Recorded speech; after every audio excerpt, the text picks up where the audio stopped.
요한복음 17장 20절에서 26절까지 우리 다 함께 읽겠습니다. 시작.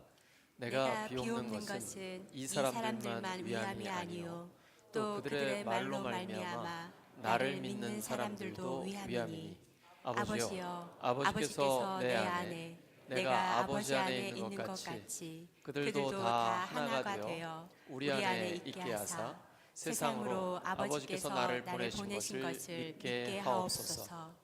내게 주신 영광을 내가 그들에게 주었사오니 이는 우리가 하나가 된 것 같이 그들도 하나가 되게 하려 함이니이다. 곧 내가 그들 안에 있고 아버지께서 내 안에 계시어 그들로 온전함을 이루어 하나가 되게 하려 함은 아버지께서 나를 보내신 것과 또 나를 사랑하신 같이 그들도 사랑하신 것을 세상으로 알게 하려 함이로소이다. 아버지여 내게 주신 자도 나 있는 곳에 나와 함께 있어 아버지께서 창세 전부터 나를 사랑하심으로 내게 주신 나의 영광을 그들로 보게 하시기를 원하옵나이다. 의로우신 아버지여 세상이 아버지를 알지 못하여도 나는 아버지를 알았사옵고 그들도 아버지께서 나를 보내신 줄 알았사옵나이다. 내가 아버지의 이름을 그들에게 알게 하였고 또 알게 하리니 이는 나를 사랑하신 사랑이 그들 안에 있고 나도 그들 안에 있게 하려 함이니이다. 아멘. 연합과 영광, 연합과 영광이라는 제목으로 하나님 말씀 전하겠습니다. 요한복음 17장은 예수님이 십자가를 지시기 전날, 바로 전날 하나님 앞에 드린 기도입니다. 굉장히 중요한 내용이겠죠. 본문 읽어보시니까 예수님이 제자들을 위해서 무슨 기도를 하신다고 생각이 되십니까? 내용이 이렇게 확실하게 다가오시나요? 같은 말이 반복되는 것 같기도 하고 좀 이렇게 아리송하지 않으세요? 저는 예수님이 무슨 기도를 하시는지 좀 쉽게 해주셨으면 좋겠는데 여러 번 읽었습니다. 많이 읽고 학자들의 도움도 받고 했는데요. 핵심은 그거더라고요. 제자들이 하나가 되기를 원하시는 거예요. 이 짧은 7절 안에 하나됨이 계속 반복되고 있습니다. 하나 되게 해주세요. 하나 되게 해주세요. 그만큼 중요하다는 거죠. 또 하나는 하나님의 영광을 보게 해주시라는 겁니다. 연합하여 영광을 보게 해주시옵소서. 요한복음에서 하나님의 영광 무엇입니까? 예수님이 십자가를 지시는 걸 내가 영광을 받을 때가 됐다라고 말씀하셨습니다. 십자가가 영광입니다. 십자가는 저주의 상징이고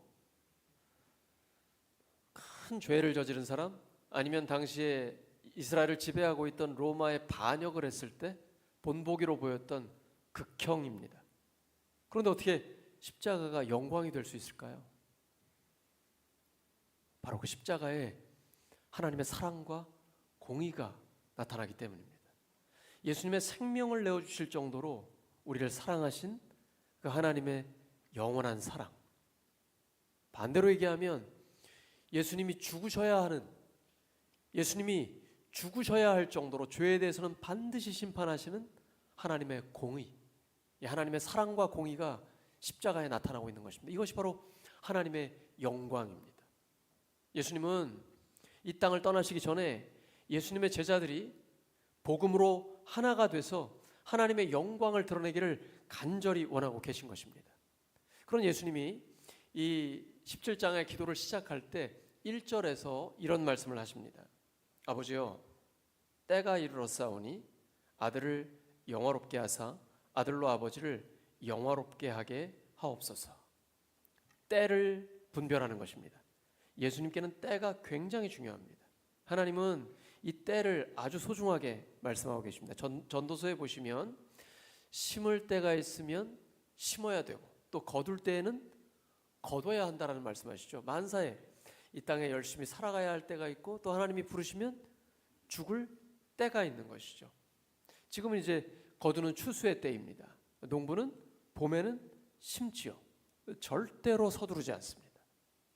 봄에 심으면서 다음 날 바로 거둘 생각 전혀 하지 않습니다. 근데 우리는 굉장히 빨리 되기를 원하잖아요. 빠른 거면 우리나라가 세계 최고잖아요. 신앙생활은 급하게 생각하시면 안 됩니다. 신앙생활은 서두르면, 조급하면 망칩니다. 하나님의 역사는 반드시 기다리셔야 됩니다. 사람이 무엇으로 심든지 그대로 거둡니다. 하나님의 때에 하나님께서 우리에게 열매를 주시는 것입니다. 제가 주일에 설교를 해야 되는데 이렇게 비염 때문에 고생할 줄 누가 알았겠어요? 그 때를 제가 분별했으면 미리 좀 사전에 준비를 했을 텐데 갑자기 찾아오잖아요. 우리가 살아가면서 어떤 위기나 고난을 예측할 수 있다면 다 준비할 수 있겠죠. 그건 위기도 아니고 고난도 아니죠. 이미 다 준비를 했기 때문이에요. 근데 삶은 그렇지 않지 않습니까? 예수님은 그 모든 때를 분별하고 계십니다. 그래서 이 때를 맞춰서 하나님의 말씀을 듣고 때에 맞게 순종하는 것이 굉장히 중요합니다. 히브리서 11장은 믿음의 사람들을 기록하고 있습니다. 앞부분에는 예수님의 이름으로 승리한 사람들, 그 영광을 보여주고 있습니다. 근데 뒷부분에는 하나님 때문에 희생하고 헌신하는 사람, 심지어 순교하는 사람들을 기록하고 있습니다. 이렇게 때에 맞춰서 하나님의 영광을 위해 쓰임받고 어떤 때에는 십자가를 바라보며 희생과 헌신, 심지어 순교까지 나아가는 그러한 때가 있는 것입니다. 때를 분별하고 때에 맞춰 순종하는 것이 우리에게 너무나 소중합니다. 성도는 때에 맞춰서 순종하는 사람입니다. 세상에서 제일 무서운 사람이 어떤 사람일까요? 세상에서 제일 무서운 사람.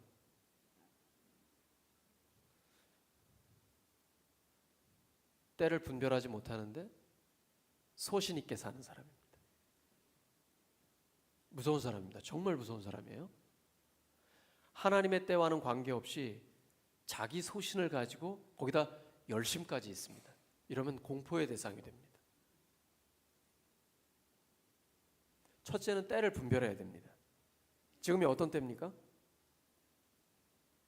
기도해야 할 때입니다. 예수님이 십자가를 앞에 두고 기도하셨습니다. 먼저 기도로 승리하셨습니다. 그 다음에 십자가와 부활로 승리하신 것입니다.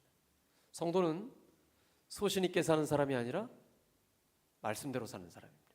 항상 하나님의 말씀에 귀를 기울이고 있어야 합니다. 예수님께서는 제자들이 하나가 돼서 하나님의 뜻대로 순종하기를 원하고 계십니다. 그런데 예수님은 이 오합지졸의 제자들을 놓고 10절에 이렇게 말씀하세요. 내가 그들로 말미암아 영광을 받았나이다. 이제 곧 십자가 앞에서 제자들은 뭐합니까? 주랭랑치죠. 다 도망갑니다. 심지어 베드로 같은 경우는 예수님을 저주하며 부인합니다. 예수님 다 알고 계십니다. 그런데 왜 예수님이 제자들로 말미암아 영광을 받았다라고 말씀하십니까? 예수님은 지금 현실을 보고 계신 게 아닙니다. 이미 사도행전 2장의 미래를 바라보고 계신 것입니다. 성령께서 그들에게 임하시면 제자들이 달라집니다. 이제는 목숨 걸고 죽음도 두려워하지 않고 복음을 전하고 성령의 역사에 그 중심에 있게 되는 사람들이 바로 제자들입니다. 예수님은 그 미래를 바라보고 계신 것입니다. 우리도 마찬가지입니다. 우리의 현실, 우리의 자녀들의 지금의 모습을 보면서 판단하지 마십시오. 그들에게 미래가 있습니다. 성도들을 볼 때도 마찬가지입니다. 항상 미래에 대한 소망을 가지시기 바랍니다. 그리고 현실을 직시하시기 바랍니다. 이것이 믿음의 참된 자세입니다. 막연한 낙관 아닙니다. 막연히 잘 될 거야. 이건 믿음이 아니에요. 진짜 믿음은 하나님의 약속을 붙들고 미래에 대한 소망을 갖고 확신을 갖는 것입니다. 단 현실의 문제는 직시하고 하나하나 실제로 풀어가는 것입니다. 이것이 진짜 믿음입니다.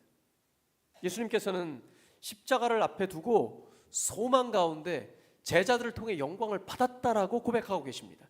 미래에 대한 확신이 있기 때문에 예수님은 이미 이루어진 것으로 지금 말씀하고 계신 것입니다.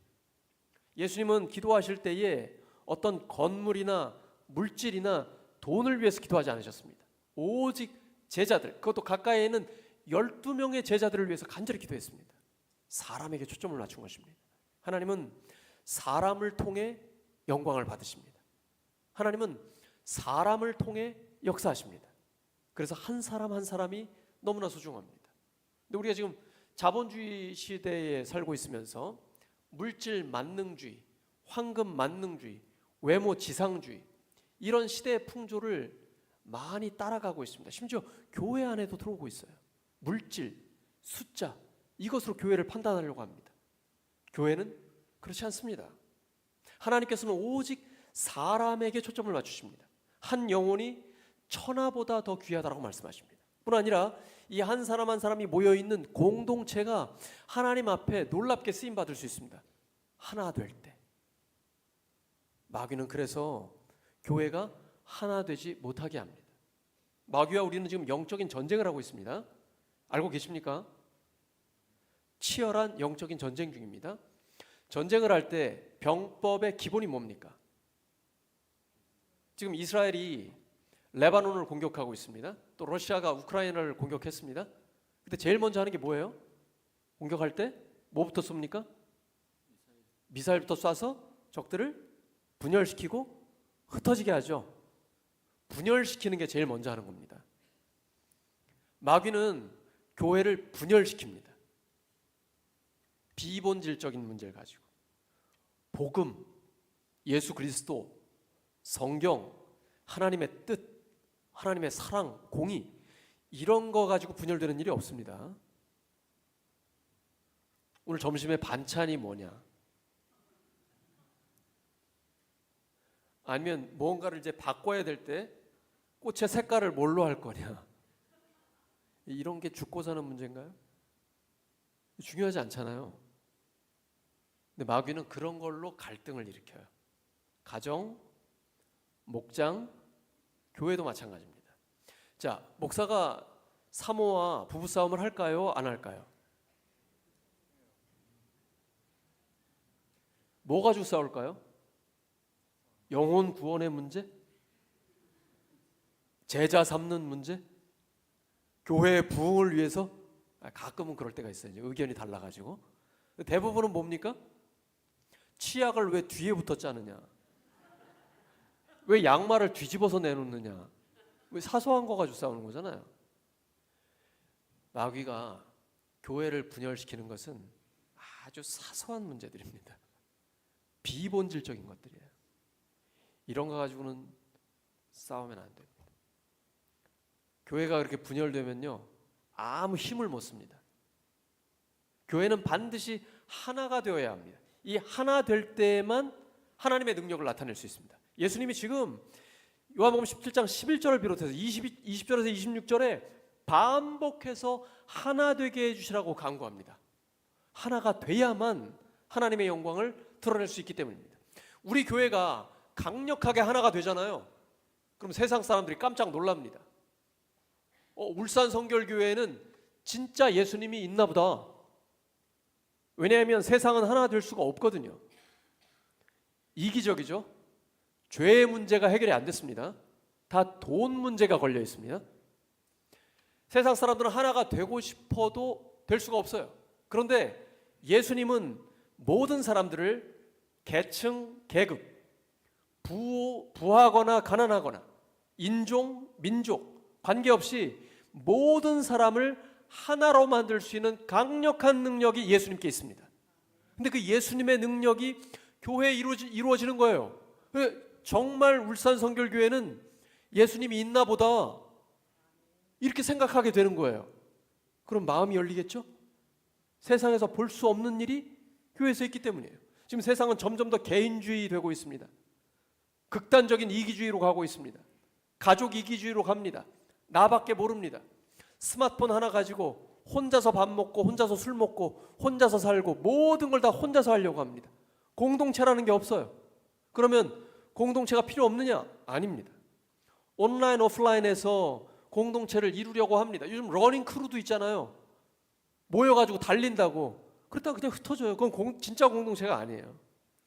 진짜 공동체는 이해타산을 따지지 않고 연합해서 참된 하나를 이루어 서로가 서로를 축복하면서 진정 함께 기뻐하고 함께 슬퍼하는 겁니다. 서로가 서로를 잘 되기를 원하는 참된 하나됨, 이것이 공동체입니다. 공동체의 특성은 자율성, 다양성, 상호 의존성, 그리고 신뢰가 있어야 됩니다. 공동체라는 게 억지로 시킨다고 됩니까? 교회에서 강요하면 됩니까? 자율적으로 하고 싶어서 공동체의 목표를 위해, 하나님의 영광을 위해 스스로 자원해서 해야지 그게 참된 공동체가 되는 거잖아요. 그리고 다양성이 있어야 됩니다. 공동체는 전체주의 아니에요. 공산주의도 아닙니다. 획일적으로 하나 되는 것이 아닙니다. 이렇게 다양한 사람들이 복음으로 하나가 되는 것입니다. 예수 그리스도, 하나님의 뜻, 우리 기도합시다. 우리 하나님의 뜻대로 살아갑시다. 이러면 딱 하나가 되는 거예요. 다양성 속에 일치가 되는 겁니다. 그리고 우리는 직간접적으로 서로가 서로를 돕고 있습니다. 또 도움을 받아야 돼요. 상호 의존하고 상호 존중합니다. 이게 참된 공동체죠. 근데 여기에는 신뢰가 있어야 돼요. 사랑과 신뢰가 있어야 돼요. 신뢰하지 못하는데 무슨 존중이 있으며 무슨 도움을 받겠어요. 신뢰가 있어야만 참된 공동체가 이루어지고 그 공동체가 유지가 됩니다. 세상에 이런 공동체 있어요? 이런 이상적인 공동체가 세상에 있습니까? 어디에 있습니까? 그게 교회예요. 우리는 예수님의 죽으심과 부활의 복음으로 죄의 문제가 해결이 됐잖아요.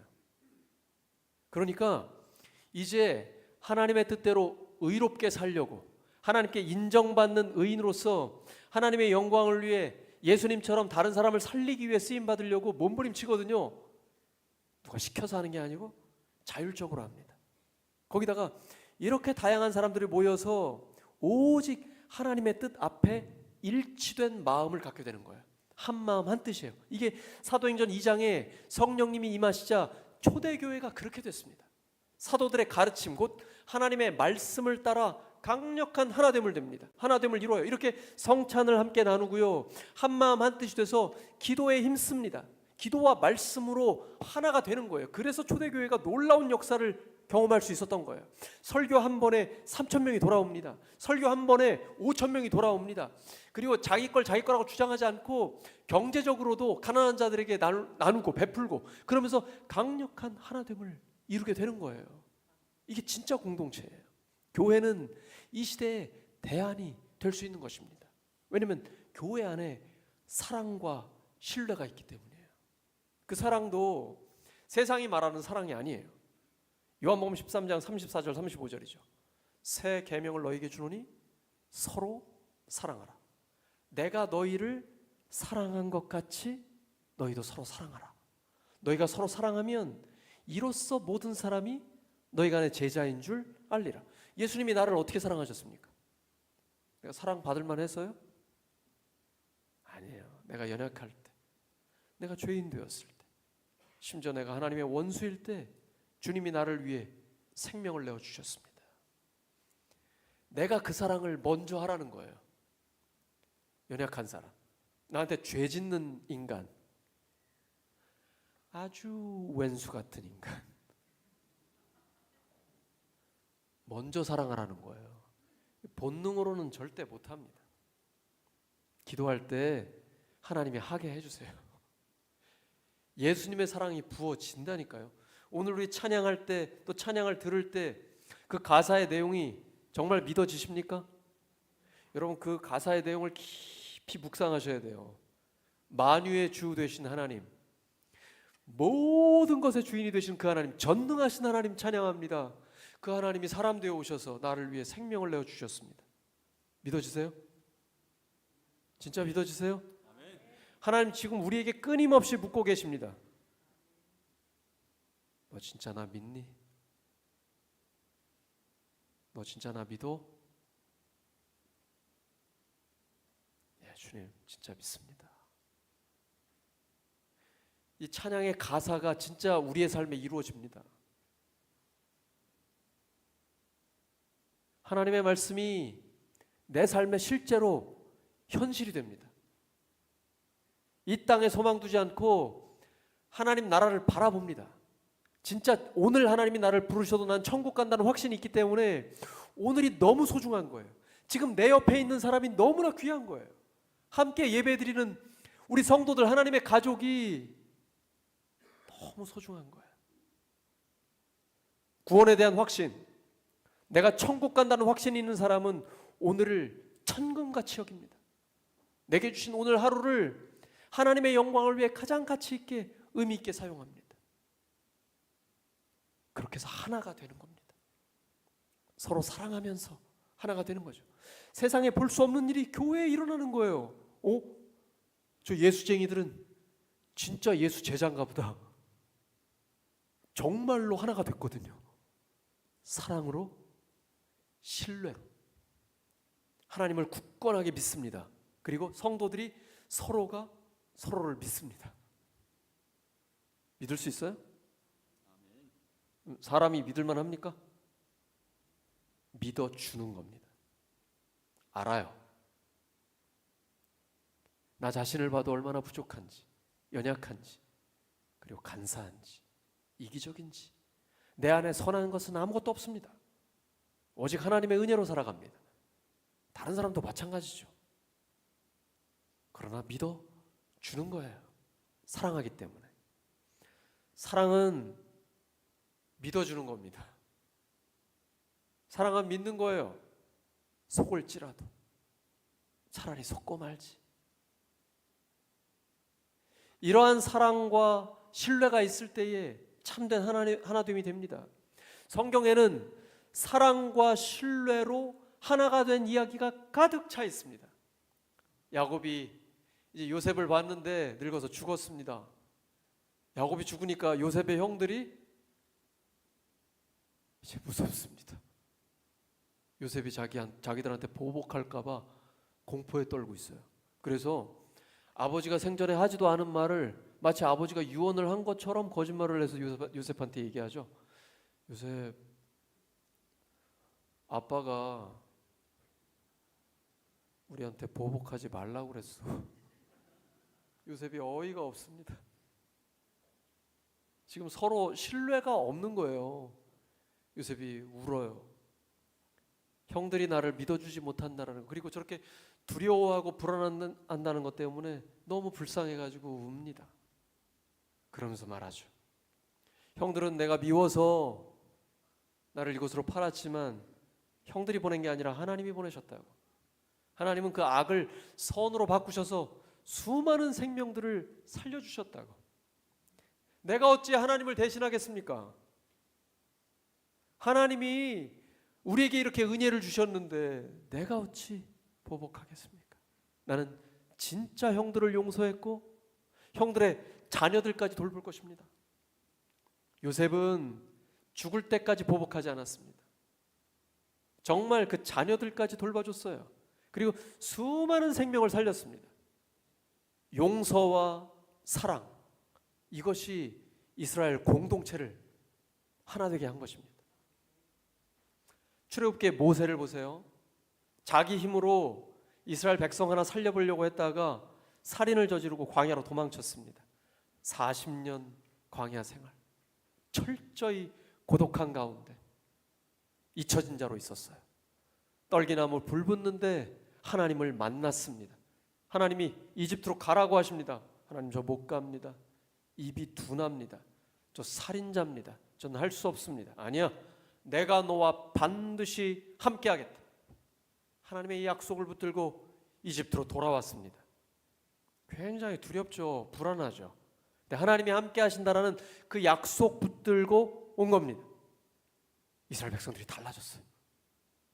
40년 전과는 확연하게 다른 거예요. 모세가 하나님께 들은 그 말씀을 전하고, 그리고 하나님이 함께 하시는 이적이 나타나자 이스라엘 백성들이 모세를 믿었습니다. 그리고 공동체가 하나가 됩니다.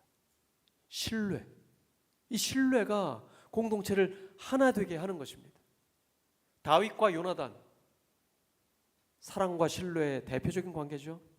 근데 정말 다윗과 요나단이 그럴 수 있는 관계입니까? 요나단은 왕위 서열 1위입니다. 아버지가 돌아가시면 자기가 왕이 돼야 돼요. 근데 이걸 누구한테 양보합니까? 다윗만 죽이면 내가 왕이 될 수 있거든요. 요나단은 알았습니다. 하나님이 다윗에게 기름을 부으셨고 다윗이 2대 왕이라는 것을 알고 있었습니다. 그래서 최선을 다해 다윗을 안전하게 지켜줍니다. 그리고 죽을 때까지, 아니 요나단이 죽고 나서까지 다윗과 요나단은 신뢰를 지켰습니다. 그 자녀들까지 보호해 주었습니다. 이러한 사랑과 신뢰가 이스라엘 공동체를 하나 되게 했습니다. 히스기야는 하나님 앞에서 정직하고 정말 의롭게 살려고 몸부림친 사람입니다. 그런데 아수르가 침입해 왔습니다. 아수르는 하나님을 모독하고 하나님의 백성들을 모욕합니다. 그러면 뭐라고 이렇게 말하고 싶잖아요. 근데 한마디도 안 합니다. 왕이 명령을 내렸거든요. 아무리 아수르인들이 하나님을 모독하고 하나님의 백성들을 조롱한다 할지라도 침묵하라. 아무 말도 하지 마라. 그랬더니 정말 이스라엘 백성들이 왕과 함께 전체가 침묵합니다. 그리고 나서 히스기야가 기도합니다. 이사야 선지자에게 기도를 부탁합니다. 하나님의 말씀이 떨어집니다. 하나님의 역사로 단번에 아수르를 무찌르고 승리하게 됩니다. 여기에 영적인 열쇠가 있습니다. 고난이 닥치면 침묵해야 합니다. 고난이 닥치면 말을 많이 하면 안 됩니다. 인간적인 말을 많이 하면 실수하게 되고 원망, 불평이 나오기 쉽고 인간적인 생각 때문에 오히려 무너질 수 있습니다. 자멸할 수 있어요. 고난의 때에는 침묵해야 합니다. 그리고 기도해야 합니다. 그러면 하나님이 역사하십니다. 우리 교회는 이 원리를 적용해야 합니다. 고난의 때에는 침묵해야 합니다. 고난의 때에는 회의를 많이 하면 안 됩니다. 회의적이 됩니다. 고난의 때에는 회의를 하면서 말을 많이 하면 안 됩니다. 고난의 때에는 기도해야 합니다. 교회는 인간적인 공동체가 아닙니다. 교회는 회사가 아니에요. 세상의 조직이 아닙니다. 교회는 하나님의 교회입니다. 그래서 고난을 당하면 회의하는 것이 아니라 기도해야 합니다. 기도를 먼저 해야 됩니다. 기도로 그 장애물을 뚫을 때까지 기도해야 합니다. 끝을 볼 때까지 기도해야 합니다. 그러면 말이 필요 없습니다. 하나님이 역사하시기 때문이에요. 히스기야와 이스라엘 공동체는 고난을 통해 하나가 됐습니다. 침묵하고 기도했더니 하나님의 승리를 경험할 수 있었던 것입니다. 교회는 철저히 복음으로 하나가 되어야 합니다. 그때 우리는 하나님의 영광을 위해 능력 있게 쓰임받을 수 있게 되는 것입니다. 말씀 정리합니다. 믿음이란 때를 분별하고 때에 맞게 순종하는 것입니다. 지금은 어느 때입니까? 지금 우리는 어떤 때를 살고 있습니까?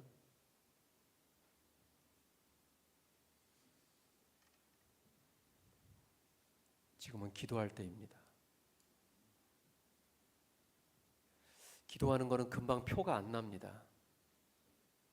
성실하게 매일 눈 뜨면 항상 성령 안에서 기도해야 합니다. 이것이 쌓일 때 하나님의 때에 하나님의 역사가 나타납니다. 망하는 건 순식간에 망합니다.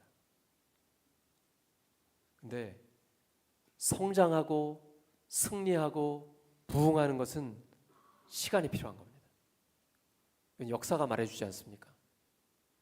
여러분, 세계 최강의 글로벌 기업들이 순식간에 무너지는 거 자주 보시죠? 인간사는 그렇습니다. 세우기는 어려워도 무너지는 건 순식간입니다. 9.11 사태 기억나시죠? 제가 대학원에 올라가다가 뉴스로 봤거든요. 그거 세우는데 얼마나 어렵습니까? 무너지는 거는 순식간입니다. 여러분, 돈 벌기 얼마나 어려워요. 쓰는 거는 순식간이에요. 지금은 기도할 때입니다. 사소한 데 목숨 걸지 말고 비본질적인 것은 다 내려놓고 성실하게 기도와 말씀에 집중할 때입니다.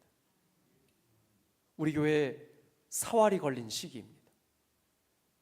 지금 우리가 기도하면 하나님은 우리 교회에 부흥을 주십니다. 저 혼자 기도한다고 되는 일이 아니에요. 기도는 교회 공동체가 다 함께 해야 합니다. 그러면 교회가 부흥하면 교회만 잘 되는 걸까요? 교회에 속한 모든 성도가 부흥하는 거예요. 먼저 하나님 나라와 하나님의 의를 구하면 나머지 모든 것은 하나님이 책임져 주십니다. 예수님의 기도 제목입니다. 우리를 하나 되게 하시고 하나님의 영광을 위해 살게 하여 주시옵소서. 사랑과 신뢰로 하나 될 수 있습니다. 사랑과 공의로 하나님의 영광을 드러낼 수 있습니다. 이 기도할 때에 하나님 말씀 붙들고 깊이 기도하셔서 하나님 영광 위에 쓰임받는 우리 모두가 되기를 예수 그리스도의 이름으로 축원합니다. 말씀 붙들고 합심 기도하시면서 성찬 예식을 위해 간절히 기도하겠습니다. 하나님 아버지, 오늘 주신 말씀 따라 저희들이 간구합니다. 교회가 복음으로 하나 되게 하여 주시옵소서. 하나님의 영광을 드러내게 하여 주시옵소서. 오늘 성찬 예식을 통해 하나 되게 하여 주시옵소서. 구원의 확신을 강력하게 갖게 하여 주시옵소서. 주님,